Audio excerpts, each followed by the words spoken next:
Hello guys, আসসালামু আলাইকুম, welcome to my new blog. তো গাইস আজকে আমি সাইকেলে যাচ্ছি ঘুরতে, মানে আমাদের পাশে গ্রাম ঢেরিয়া। তো সাইকেল এখন চালাবে, ও সাইকেলে আমি বসে আছি আর আমার কাছে আছে তৌফিক। তো আমরা সাইকেল করে যাবো, দেন ওখানে অনেক মজা করবো, কারণ ওই গ্রামে একটা কুল গাছ আছে, ওখানে কুল খাওয়া হবে। কারণ বুঝতেই তো পারছো আমরা কুল প্রেমিক, তো কুল খাবো। তো চলো এখন যাওয়া যাক। এখন ড্রাইভার চেঞ্জ হয়ে গেছে সাইকেলের, মানে সাকিবুল বসে আছে আর আমি রাইডিং করছি এখন সাইকেলটা নিয়ে। সামনে এখন যাচ্ছি আমাদের রাস্তা পার করে, কত সুন্দর সুন্দর ভিউ, কী বলবো, একদম সারি সারি সারি সারি গাছ। আর সাইকেলে একটা বোতল এনেছে, পানি খাওয়ার লেগে একটা বোতল এনেছে, কারণ ওর সাইকেলে একটা বোতলে খাবার আছে যেখানে পানি রাখা হয়, ইমার্জেন্সি দরকার পড়লে খাওয়া হবে। তখন আমরা যাচ্ছি রাস্তা, দেখো কত সুন্দর লাগছে দেখে, কী বলবো। তো আমরা প্রায় চলে এসেছি একদম আমাদের গন্তব্যস্থান, মানে গন্তব্য জায়গা। দেখো এটা হচ্ছে একটা বহুত পুরনো ব্রিজ, মানে অনেক পুরনো, অনেক কী বলবো, আমার দাদু মানে ঠাকুর দাদু, তো ওনাদের আমলে এই ব্রিজটা অনেক পুরনো। মাঝে মাঝে রিস্ক হয়ে যায়, ভয় লেগে যায় যদি ভেঙে যায়। তো আমরা এখন যাচ্ছি আমাদের মেন যেটা কাজ, কুলপাড়া। তো আমরা কুলপাড়ার লেগে এখন এই বনে বনে দিকে যাচ্ছি। এত বনের মধ্যে যাচ্ছি, কী বলবো, দেখো এই জায়গাগুলো একদম কী বলবো ভয়ঙ্কর। আমরা এখন যেটাতে আছি এটা হচ্ছে ঢেরিয়ার মাঠ, না এটা হচ্ছে ঢেরিয়ার মাঠ, এটা হচ্ছে আমাদের মানে সরি এটা হচ্ছে ঢেরিয়ার মাঠ।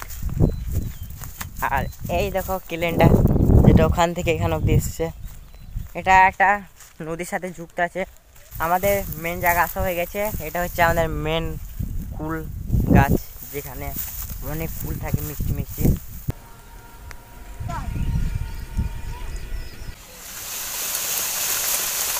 সাকিবুল এখন গাছে উঠে কুল পারছে আর আমি আর তৌফিক এসেছি এই জায়গাটা দিয়ে ঘুরতে, কারণ এই জায়গাটা দেখে অনেকটা ইউনিক লাগলো, সেই জন্য এলাম এদিকে।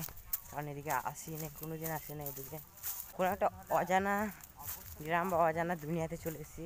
এই জায়গাটা এসে এমন ফিল হচ্ছে।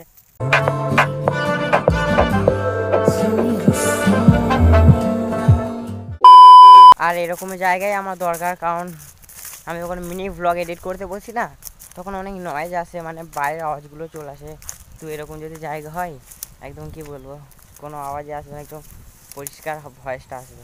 তোমরা একটা জিনিস দেখো এটা হচ্ছে শিয়ালে গর্ত করেছে, পায়ে করে হাঁজুরে হাঁজুরে গর্তটা করেছে নৌকের দ্বারা। এই জায়গাটায় আছি, দেখো মনে হচ্ছে পুকুর, পুকুর না নদীর ধার। দেখো কত সুন্দর, এত সুন্দর মানে আমাদের গ্রামে নেই কো।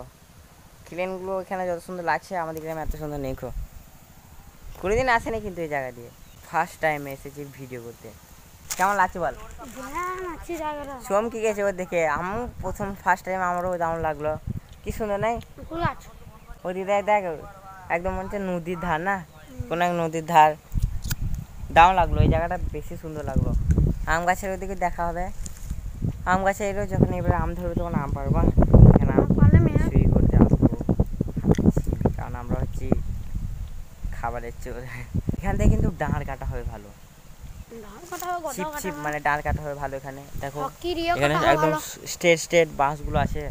হ্যাঁ, হকি খেলার আবার লাঠিগুলো কাটা হবে।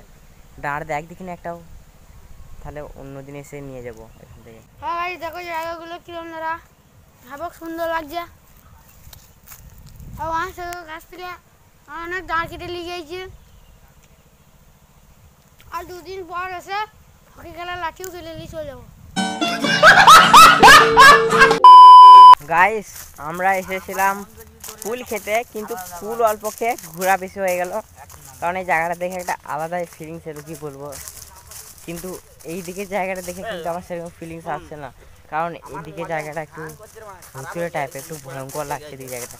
আর এদিকে কত সুন্দর খোলামেলা, কিন্তু এদিকে জায়গা দেখো একদম অন্ধকার খোলামেলা, কি বলবো ভয় লাগছে দেখে, কারণ এই জায়গাটা অনেকটা ভৌতিক টাইপের, মানে এই জায়গাটা অন্ধকার। দেখো কত কেমন লাগছে, দেখো ভয়ঙ্কর না সাকিবুল, অন্ধকার মনে হচ্ছে। ওই আগে যে জায়গাটা গেলাম ওটার মতো খোলামেলা নয়, জায়গাটা অনেকটা ভয়ঙ্কর, একদম দেখে মনে হচ্ছে ভৌতিক জায়গায় সত্যি করে ভূত থাকে। আর রাতের বেলাতেও এদিকে কেউ এলে এসে একদম ফিটফাট হয়ে যাবে। এখানকার এই আম গাছগুলো এখানে আম ধরে, কিন্তু খাওয়া হয় নাই। সাকিবুল একবারও খেয়েছিস এই গাছের আম? খেয়েছি নাই, কিন্তু আমি একবারও খাই নিয়ে গেছিলাম। আচ্ছা সাকিবুল, তোকে যদি মানে এই জায়গাটায় যদি রাতের বেলা একা ছেড়ে দেওয়া হয়, কি করবি তো? কিছু করবো না আমি, কেন? চুপচাপ হাঁটবো, কিছু করবি না? দেখবো, আগুন জ্বালাবো। ভূত দেখবে আগুন জ্বালাবে, মানে ওকে যদি এই জায়গাটা একা ছেড়ে দেয় রাতের বেলায়, ও ভূত দেখবে আগুন জ্বালাবে? মানে ভাবতে পারছো কতটা সাহসী ছেলে? ভয়ে মরে যাবে, ভূত দেখবে। আমি জানি না। মারবো, মাঠে মাঠে টাঙাবো। ও পড়ে আছে, ও এখানে আসবে, তারপর দিন সকালবেলায় এসে দেখবে যে অজ্ঞান হয়ে পড়ে আছে, নাহলে বাসের ডেট ফেল হয়ে গেছে, ওকে খুঁজে পাওয়া যাচ্ছে না। কারণ অজ্ঞান হয়ে পড়ে থাকলে শিয়ালে টেনে নিলেই পালিয়ে যাবে তোকে সাকিবুল, তুই যদি অজ্ঞান হয়ে পড়ে থাকিস। শিয়ালটা যে আমাকে আমরা যাবে ঘুষি দেবো রাতে ঘুষি দিবি, কিন্তু তুই যদি তখন অজ্ঞান হয়ে থাকবি তোর তো কিছু মনে থাকবে না। আর একটা জায়গা দেখাতে এসেছি তোমাদেরকে, এই জায়গাটা দেখাবো, দেন তারপর ব্লগটা এন্ড করবো। তো এই জায়গাটা দেখো কত সুন্দর।